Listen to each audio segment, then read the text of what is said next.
Hello everybody, welcome to Toyah at Home. Here we are in lockdown again. I hope you're okay, I hope your loved ones are okay. I think it will be very different this time, fingers crossed. I certainly feel well practiced at being in lockdown because, to be honest, my husband and I haven't really left lockdown.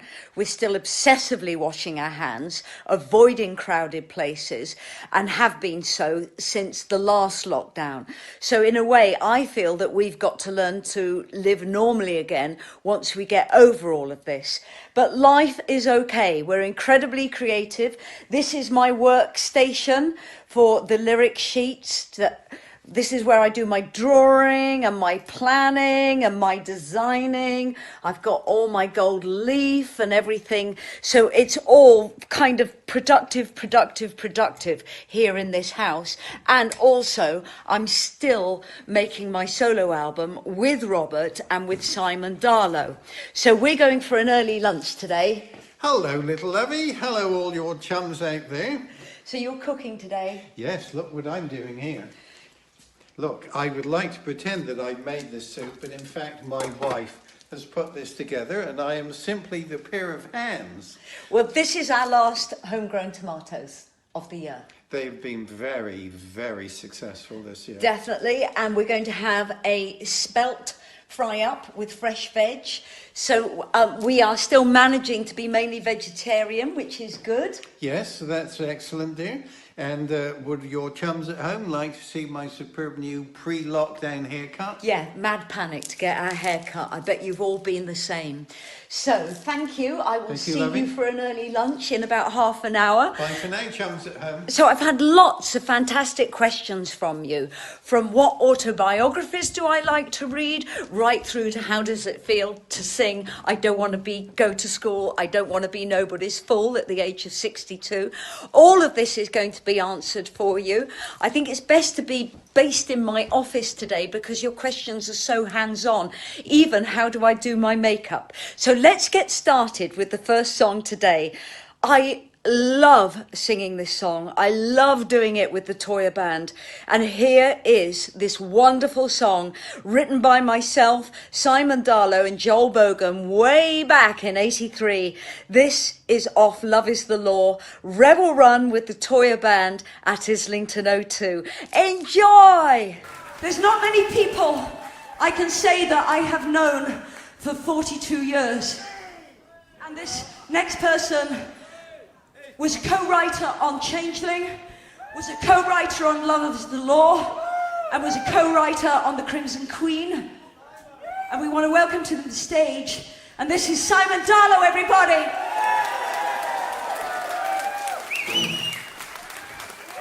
It's such an honor to share the stage with this man.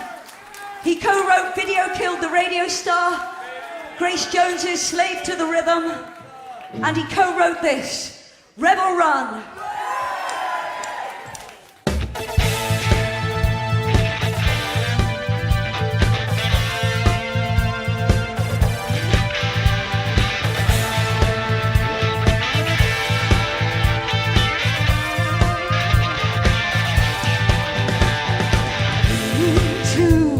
The silent man, a new day dawns behind the settling tanks. A dog's lament wakes the new age. Monsters been a fry, cause the road is caged. Like everyone, they said there'd be so much more to 1984. Rebel run, don't shoot your gun. Rebel run, young run. Now get down.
That was Rebel Run at the Islington O2 with the wonderful Toyah band. God, I just love that song so much. So PJ, you asked me, well, you say you absolutely love Living Out Loud, which is my last autobiography. Got a whole shelf full of them there. But you say, what autobiographies do I love to read? Well, I read an awful lot, as you're probably guessing, and I'm always holding up Stephen King's On Writing. I think it's just such a fantastic book by a brilliant writer. So, what do I like to read? I recommend for all actors Peter Brook, because this man was a man of no compromise and great vision, and his stage work was just breathtaking. Now, obviously, I have a huge love of everything Derek Jarman. So, Your Own Risk, beautiful book, very, very easy read. This one is Up in the Air. Again, Derek is incredibly readable. These are his diaries and they're fully creative. Chroma, I absolutely adored Chroma, and I'm in most of these books, but I just love that he makes creativity so accessible to the reader. And we're in this age where so many people are able to pick up their iPhones and make beautiful films about themselves or about their loved ones. And Derek Jarman, for me, was the beginning of this. He was a film collage artist. So all his books for me have so much value. This is on his home in Dungeness and his beautiful garden. This is called Modern Nature. And again, modern nature. It's just a beautiful, beautiful book. But it doesn't end there. The life of a dancer is reading the life of a rock and roll star. Most dancers who are big stars are extreme in their behavior. They are perfectionists. So to read their lives and to read about their ability to become dancers and their body commitment and their body strength is a fantastic read. Oh, another Tony Peaks, Jarman. Fabulous book. Coco Chanel. Now this is an interesting read. It's a controversial read because not only was she a brilliant designer and she changed the world, and her name is still changing the world, her young life and her life during World War II is controversial, but it's still a great book. So I haven't finished yet. You really got me going on this one, PJ.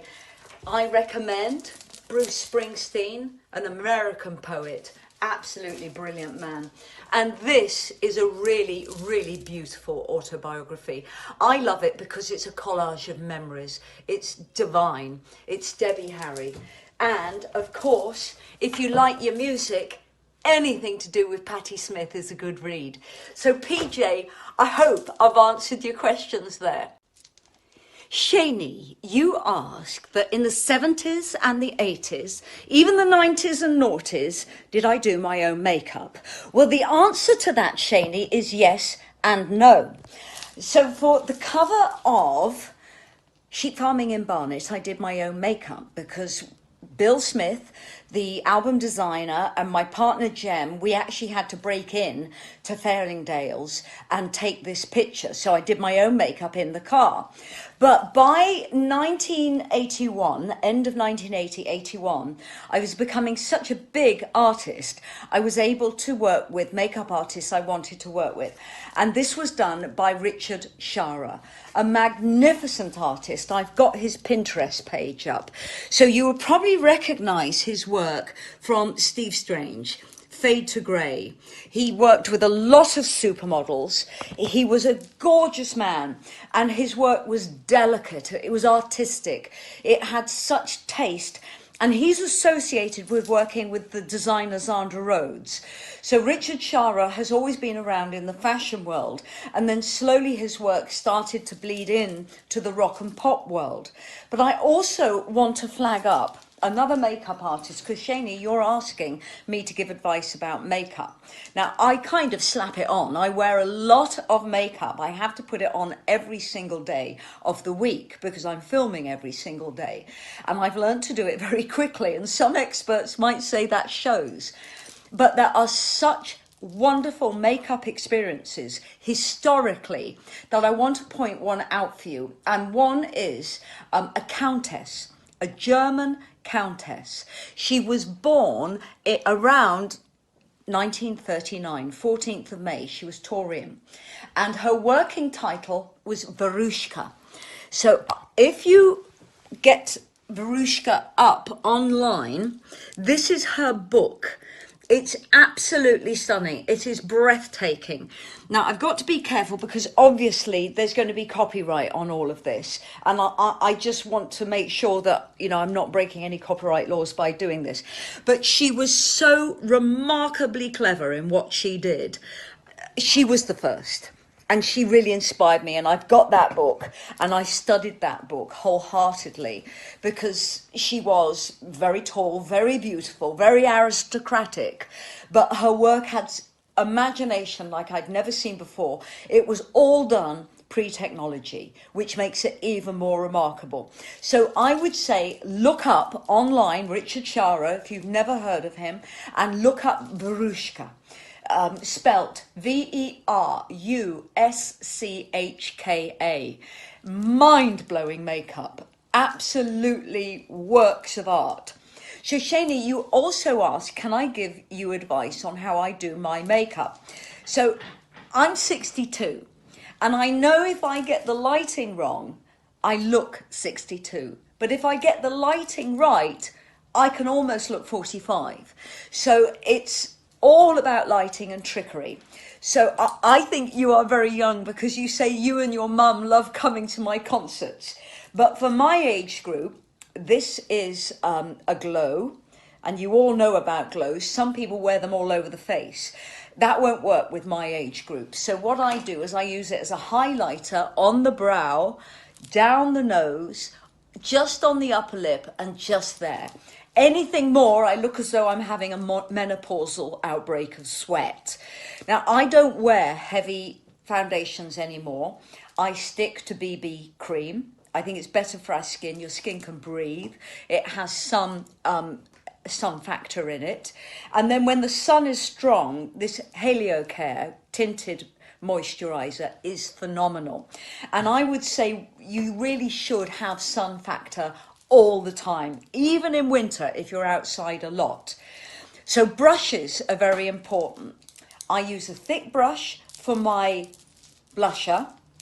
I use that for the eye sockets, and I use that for highlighting and that for lining the eye. Now, all these are washed every week. You must wash your brushes. Even if you don't share, wash your brushes. You can do it with soap and water, you can do it in acetone. It's vitally important in a time like this that you do that because bacteria does build up. So for the older lips, now who is this by? This is called Kiss Kiss, and none of this is paid advertisement. I'm just doing this for Shani because she wants some advice. I can't remember who this is by, but this blocks the feathering on an older mouth. So you just put it round the top lip and it will stop your lipstick feathering. I find it vitally important because I wear a lot of lipstick. And as I mentioned, I get through a lot of makeup. Because of that, I don't go super expensive. So this is, I have got through so many of these palettes. I think I've got through in the last 3 or 4 years, 16 of these palettes. They're just nude, they're natural, they're matte. I always wear matte, except on the cheekbones, because again, older skin just needs that matteness, except on lipstick. Funny enough, last week I was wearing a matte lipstick and I thought, wow, that's aged me by about 10, 15 years. So other wonderful, this is a Radiance Brick by Rimmel. I always powder down that line, just there, which shines, and very little else, because on elderly skin, it can look really drying and draining on the kind of colour. And I want to show you this, if you've not come across this. This is called Shimmer Bronzing Oil. It was done by M&S. It's the most magnificent oil I've ever come across for the skin. It makes your skin look teenage, it's so brilliant, and it's worth thinking about. You just kind of coat the areas that hit the light. It's wonderful. So I hope that's helped all of you that feel that you wanted some makeup advice. I don't feel I'm an expert on makeup, even though I wear it every day. There's young people out there who do tutorials that are mind-blowing. But I think it's always good to know what we have in our individual makeup bags. So thank you very much for that question, Shaylee. It was good to search through the bag and actually look at it and see why I wear it. So, Teresa, you say, did you ever imagine I'd be singing I Don't Want to Go to School, I Don't Want to Be Nobody's Fool at the age of 62? Well, Teresa, I am incredibly proud of this song. I would sing it standing on my head. This song, when I first did the lyric, it actually started when I was 14 years old in a maths class. Suffering from dyslexia, knowing that I still had years and years of education to go where I did not fit the mould. So I'm proud of the song on that level. When I took the lyric and the song into the studio for Anthem 1981, I completed the lyric in 81 and developed it into the song I Want to Be Free, along with the Toyah band and Joel Bogan. They were a bit surprised at the statement the song made, because obviously at that time it was verging on novelty, at a time in music where there were a lot of novelty songs. But this song has such serious connotation. It's about seeing the individual. It's about hearing and understanding the individual, not wiping them away from a future just because they can't add up or don't write particularly well. Also, it's about us having the choice of not having abattoir meat or having meat that's come from good husbandry, making the choice of being vegan or vegetarian, making the choice of not reading a certain newspaper. It's about choices. And all through the life of this song, the 40 years it has existed, every decade it's been picked up by a new community who's used it as a song of freedom. In 1981, when it came out, it was very much sung by prisoners in jails around the world through the bars to their jailers. And I felt kind of proud of that. Then recently, and I've said this many times, the cast of Jubilee, a gender fluid cast 2 years ago, very much saw it as a song that said they had the right to be gender neutral. They had the right to also be gender fluid. They saw it as a song that says, I am an individual, I have a right. So you asked Teresa, am I embarrassed about singing I don't want to go to school, I don't want to be nobody's fool? Singing that at the age of 62? No, it's one of my proudest moments. And nothing in the world will change my mind on that. So thank you for that question. Ruth Fox, you have sent in a wonderful question, and it's really moved me how you came to ask this question. You were listening to Radio 4 with a radio documentary I did with Alice Lowe, the actress, producer, writer, film director. She makes wonderful horror films. And Alice had this series called Creatives, where she wanted to meet people and talk about creativity, and I was one of those people. And Ruth, you say you were listening to it and you were so taken by it, you actually pulled into a car park. You were in your car, pulled into a car park, and you listened to the rest of it. And you ask, if I made a similar radio program, what would it be? This is such a lovely, lovely question. I would call it Survivors, because I am very interested in people like me who have fought and fought for everything we believe in within our careers. You know, some people, things fall in their lap, and at the beginning of my career, everything fell in my lap. But then you get to a certain age, and there's a question coming up about, does age affect your career? You do get to a certain age where it gets tougher. And I think women have pulled this back. I think women have reclaimed this. But when I was 30, I definitely gave up on my body, gave up on my confidence. I did slightly give up. Now I think women get better and better and better.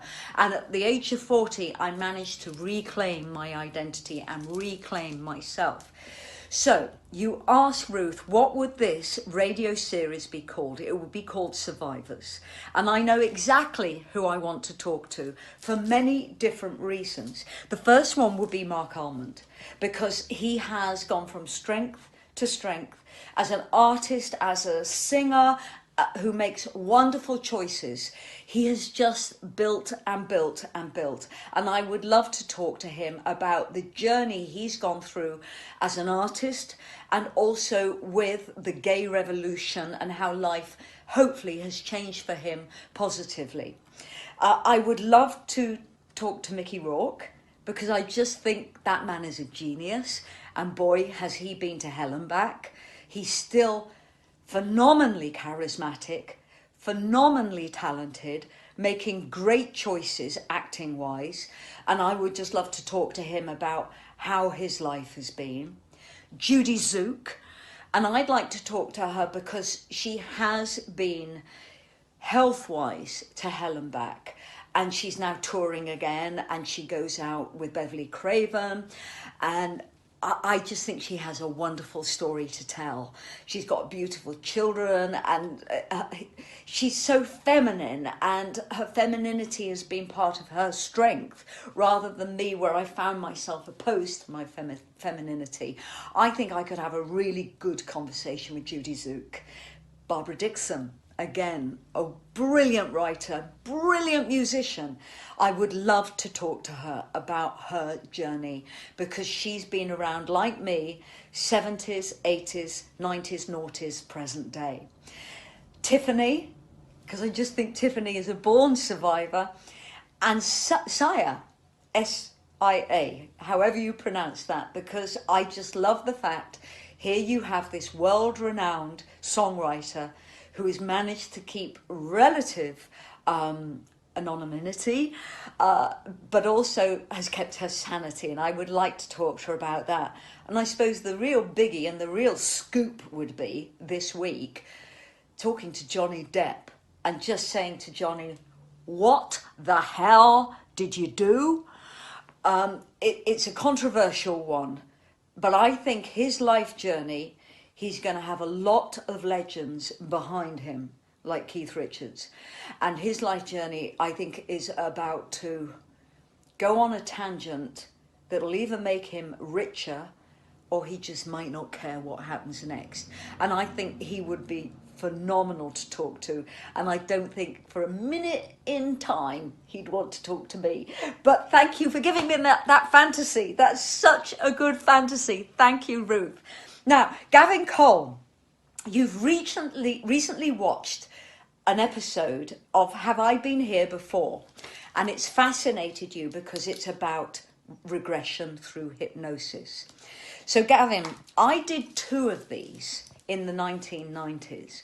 Both I found profoundly uncomfortable. And you asked me, how do I feel about the experience and how was it done?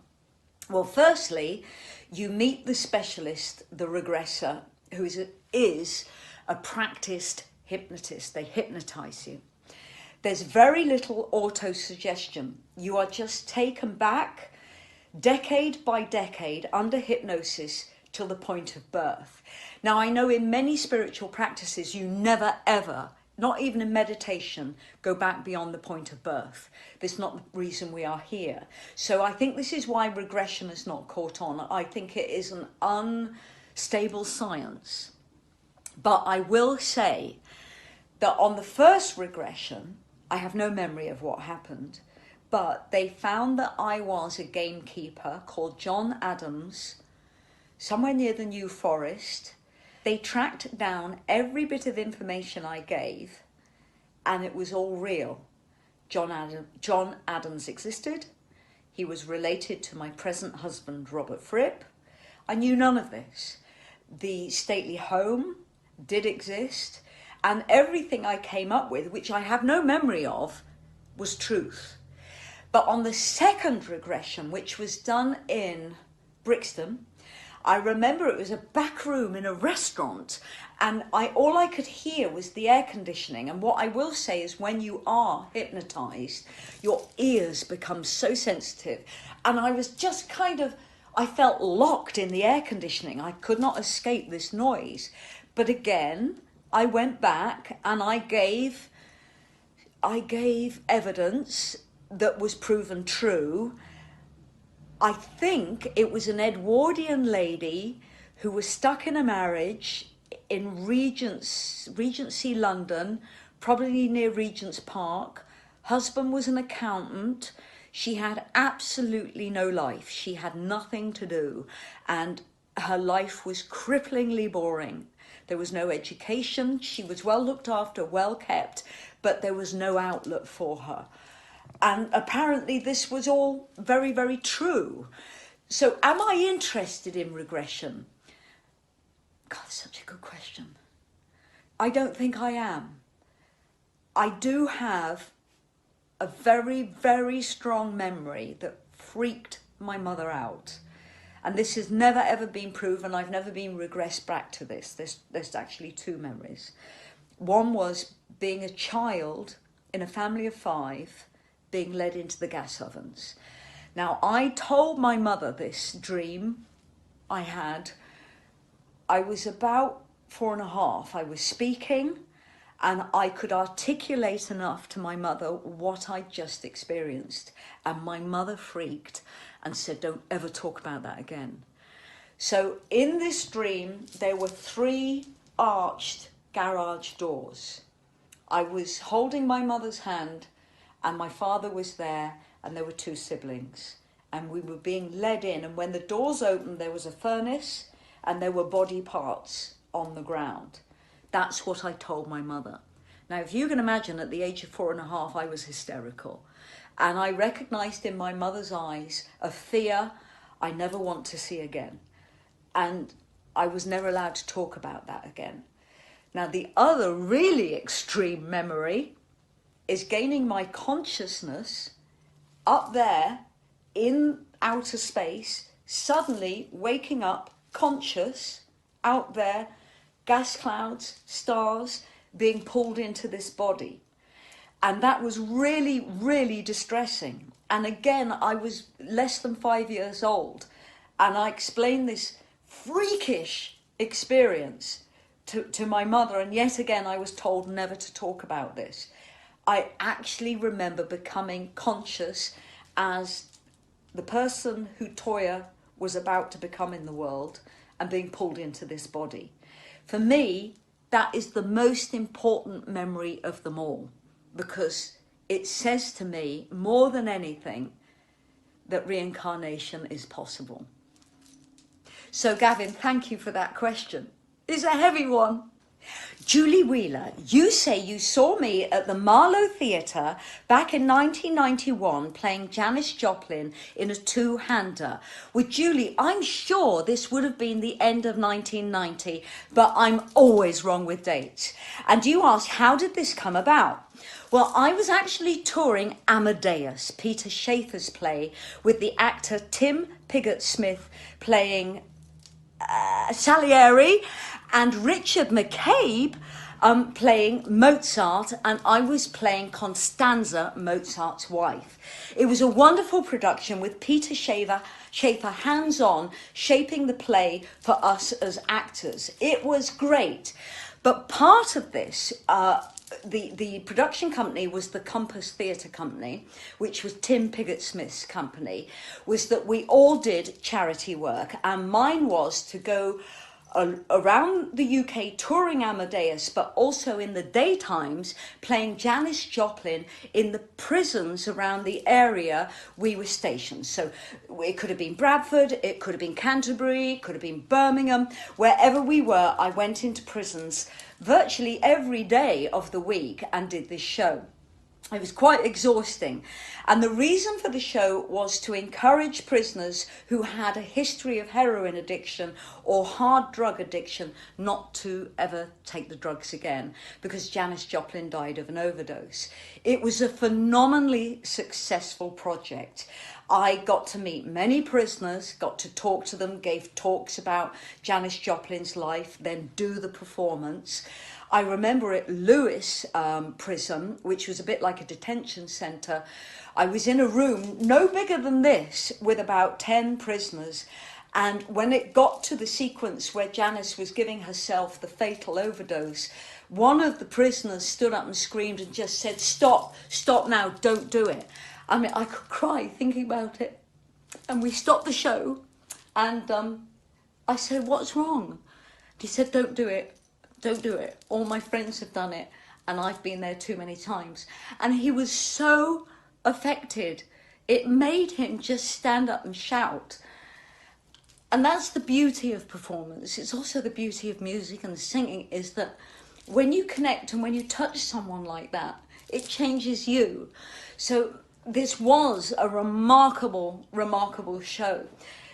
But what I want to say to you, Julie, is when you saw me that night at Canterbury, the show started at 10 p.m. I had just done Amadeus, and then we were doing a late night performance of Janis Joplin, so ticket buyers could come and see it. And I'm trying to remember my wonderful co-star's name, but he came up behind me while I was singing. And I did that. I put my head back because Janet was a head rocker. And I headbutted him and caused this heinous nosebleed in the middle of the show. So you must have seen that, Julie. You must have witnessed this happen. So I remember this performance at the Marlowe because of that incident. And also the Marlowe is like home to me. I've done so many shows there. So I hope that's explained what that show was about. Profoundly moving, and I think incredibly important that artists do go into prison environments, and we talk about what we've been through and we talk about what stars go through, because this is a dog-eat-dog industry and there are so many comparisons that I think it's really important that people know that life is, for all of us, about the choices we make. So that was a goodie. And Julie, thank you so much for that question. Robert Willis, thank you for your question. You are a 60-something actor. And you say that you have problems maintaining your lines in your head because of dyslexia. Is age part of the problem? Does it have limitation? Okay, now I'm dyslexic. I'm severely dyslexic. And I find that my dyslexia is fluid. It's not any one thing, any specific time. My brain plays tricks on me. So the main hurdle I have is names. Because as soon as I go to say a name, I can actually feel my brain, my neurons, juggling the letters. So I go to say the name, and I'm actually kind of experiencing visually letters being juggled. And that's why I mess names up. It's why I avoid saying names. So I've got a trick for that. That is image. So every name I have to learn, I have an associated image. So let's say Robert. Robber, alert. Robber, alert. I learn the image. I learn the emotion. I learn the flight or fight. That's one trick of doing it. Now, another thing I do with my lines, and I'm so happy you've given me the opportunity to express how I memorize, because this is really, really important to everyone. So I colour block. This is a page from Give Them Wings. Now, blue is to do with stage directions, and by colour blocking blue, when I first run a scene or I first learn anything, I have photographic memory. And I can actually go through that in my head and remember the colour block for the stage direction. Dialogue, I always colour block, usually in pink or in orange.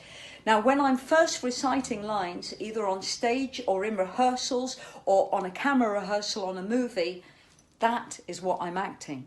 It is literally, that is the actress. And then as confidence comes, you just throw that away and it's all there. It becomes natural. Now, Robert, another thing I do, which you might find profoundly off-putting, is I read every script up to 130 times to make sure I know everyone else's line, I know the stage movements, I know absolutely everything, to the point that I could actually do it backwards. And the reason I do this is you act so much better if it's already been programmed in you, if it's there to the point where you can say it in a blasé fashion without any nerves or any fear. It just falls out of the mouth. It just informs you so much to know other people's storyline and to know why they're saying what they're saying. Now, this is a trick I actually learned off a Judi Dench interview, because she likes to know her lines so completely and so effortlessly that actually she can enjoy herself. So, Robert, very rarely do I just sit down and learn parrot fashion. There's the reading technique, which is what comes first. Then I mark up every script with colour block. I do so many notes. I do notes to myself on my first instinctive feelings about the scene. And those are other beautiful cues when it comes to remembering lines or what someone else is doing within my storyline. Now, another thing I do, which I find very, very valuable, and I do this for voiceovers, if you can see, circling. Circling makes you remember a fact. You're saying something and you think, I circled that for a reason, and then ping, the image comes to you. Underlining, and I do lots of punctuation, Toyah punctuation, where I divide sentences so that I can enter into speech without having to stop an an an ah. It's just phenomenally inconvenient if you're umming and ahhing. This, slightly confidential, every month I'm given a list by my dietitian of foods I must not eat, to remember that I colour block the ones that I know I'm going to eat if I don't think about it. So again, it's colour blocking. Now this is a really good one, Blue Meaning. The hardest song to sing and remember. It's a crazy one because the timing changes every verse. So I write myself little notes. And when I'm singing, I can actually remember these notes. 8-bar intro, pause, 2-beat pause, pause. And I do just little signs that I can visually remember more than the words that kind of bring me in. And Robert, if it's any consolation to you, whenever I walk on stage as a singer, I haven't got a clue what the first line of the song is. It just comes to me in that split second before I open my mouth. And I trust that. And I think this reading process of 130 times of each script is what that does to you. It becomes muscle memory. It goes into your internal intelligence. So you ask, is being 60-something, is that age a limitation? No. I would say lack of confidence is a limitation. Lack of clarity is a limitation. And lack of practice, homework, research is a limitation. Thank you everyone for your questions this week. They've been wonderful, they've been thought-provoking. You've put me in a happy place, giving me wonderful memories to revisit. I wish you all health, happiness. I wish your dreams to come true. We are going to get through this blimmin' virus, and we are going to get through this lockdown. Please reach out. Do not suffer in silence. We are thinking of you. And as we sit down to our early lunch, created by this beautiful husband of mine, please be well and stay safe. Yes, we are thinking of you. We have agony aunts tonight, obviously, and then tomorrow's Sunday lunch, which is an absolute cracker. And before we go, we are going to sit down to a wonderful, wonderful lunch. See you soon. Stay safe, everybody. I love it when my husband cooks. Yeah. Bye for now. We're going to go out with the Toyah band at the O2 with a song off in the court of the Crimson Queen that is very, very naughty but great fun, and it's called Come. Sorry, this is Come.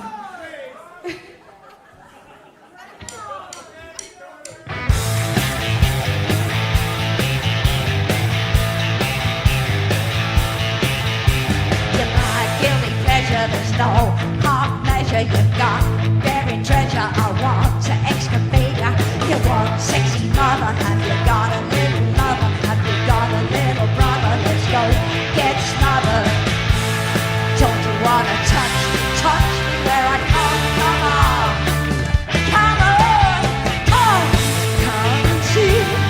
You can be whatever you want to be. Give it a to see. Take it from me. We are both free. Whatever you think you need. Come with me. I'll let you be whatever you want to be. She's the queen of the Nile, the supersonic style. She'll drum and lay your fire as she does the molten fire. He's a molten fire boy, gonna have an atomic toy. He's coy with a fly, what a quiver of joy. Don't you wanna touch me where I come? Come on, come and see.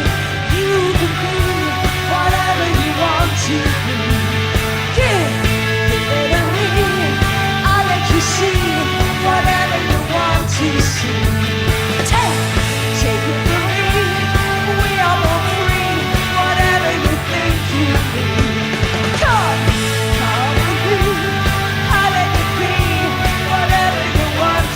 with me.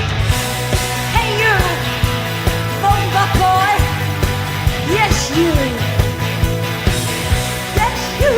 you're coming with me to be whatever you wanna be. Come little sister, forget about the blister and find yourself a mister who can read. Come little brother, go get smothered. Hey you sexy mother, let's do it to each other. Don't you wanna touch me where I come? Come on, come and see. You can be whatever you want to be. Give it a move. I'll let you see whatever you want to see. Take it from me. We are both free. Whatever you think you need. Come with me. I'll let you be whatever you want to be. Come with me.